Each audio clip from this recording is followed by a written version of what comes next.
just think we got reached a point of exhaustion after Micron's earnings in terms of positioning. And then let's not forget you have the SK Hynix IPO as well. It's like, how much can actually be allocated in the direction of memory at the expense of the rest of the market? Right. Ultimately, you're making such a significant concentrated bet towards memory as a portfolio manager. There's a limit to all of that. I think we've reached the limit. I think the market is working off that oversold condition, and the byproduct of that has to be the tape that you have in front of us. There's no other way around the math. How about these, in China, CXMT, we've been talking about this IPO for several weeks now. They don't do the highest level, memory stuff, the high bandwidth memory specifically for AI, but they do a lot of the rest of it. It's a very tight market. What's your response to the IPO? Is this something you consider investing in? Does it disrupt the likes of Micron and other memory names here? Yeah, we don't think so. It's not something we're looking at closely right now. Of course, we'll take a look at it as time passes, but I don't think that lower end of DRAM is particularly attractive at this point. You want to stay a little bit more focused on the higher portions. Now, they're going to China's been making this stuff for some time now. It's just a matter now of how much bigger will they get.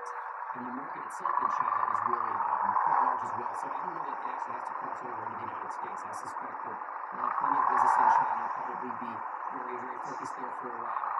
Right now, we're not looking at this. That DRAM chart we're showing right now comes from cash on the sidelines, and these are really good yields and offering good return.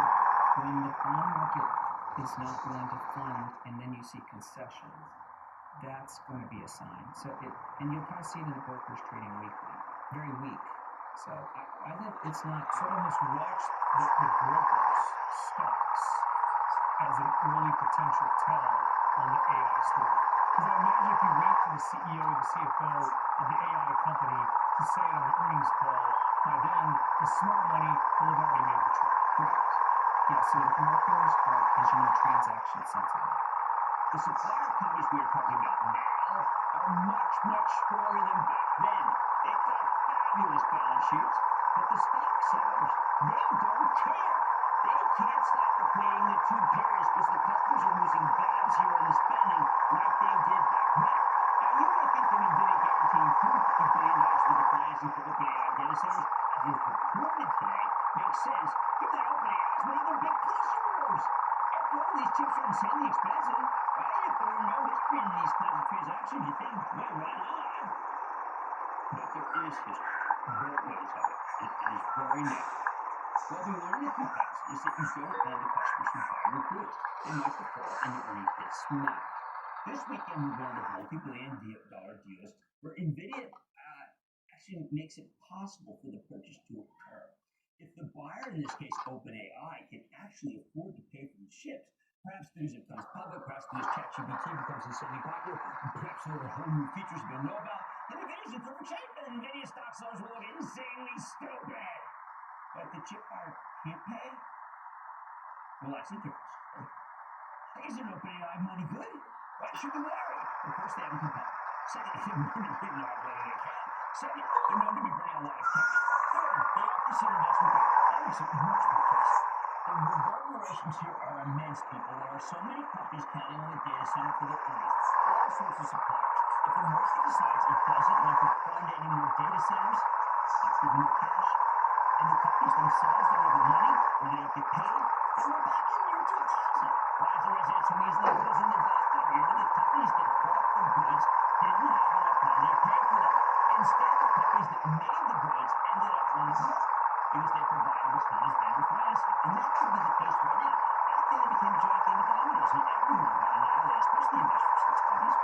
Could you have seen it coming? Well, yes! And you paid attention to the balance sheets of the buyers that built AI. When they got grotesque, you had to sell. There's a reason why hedge fund buy out the dot-com stocks about a week before they paid. The balance sheets of those who were buying supplies, well, they were so bad that they had to rely on the suppliers before the goods.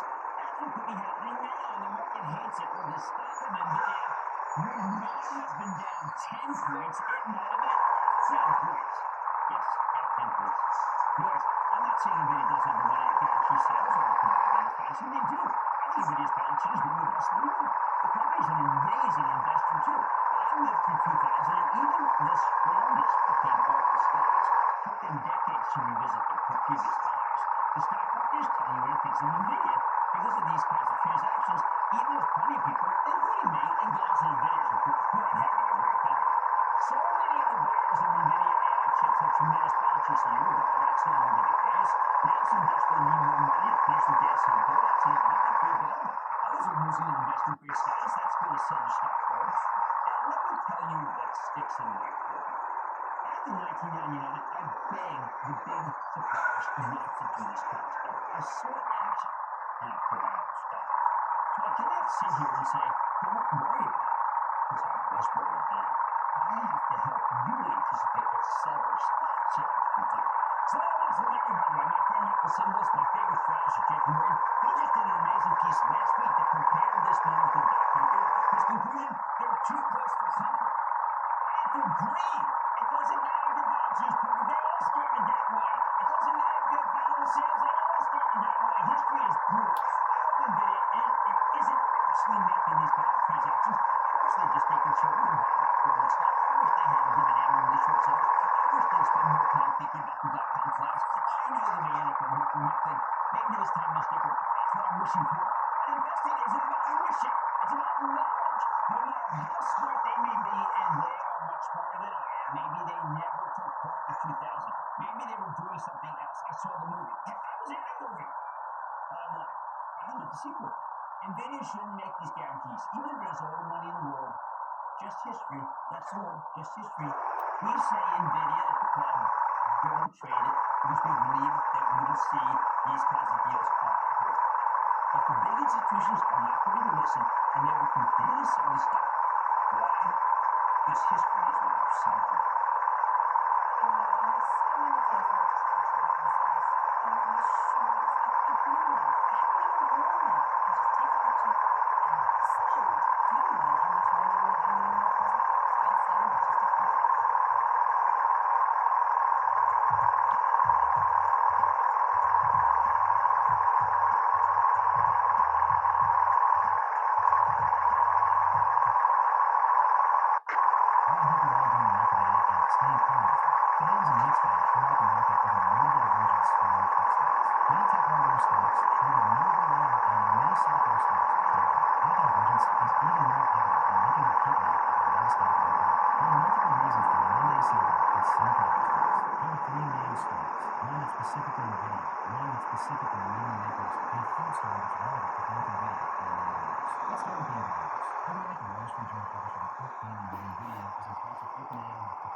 I must have completely misread the listing because it says does not hold. It also never mentions anything about being stolen. Now we've got two keys for this car, which is very rare.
you're going to do now is add another jumper cap to the battery in the boot. Right. So I think about that. Are you going to give it to the I'm now going to put the diagnostic reader in. And wait to see what codes appear. And there's a fair few appearing, which we did expect after the crash. Whereas it's thinking stage 1 appearing as expected, passengers thinking stage 1. So I'm guessing that's airbag here, airbag there. Second row left seat belt, replaceable. Pressure gauge 4, ease and lock. These are all to do with the airbag.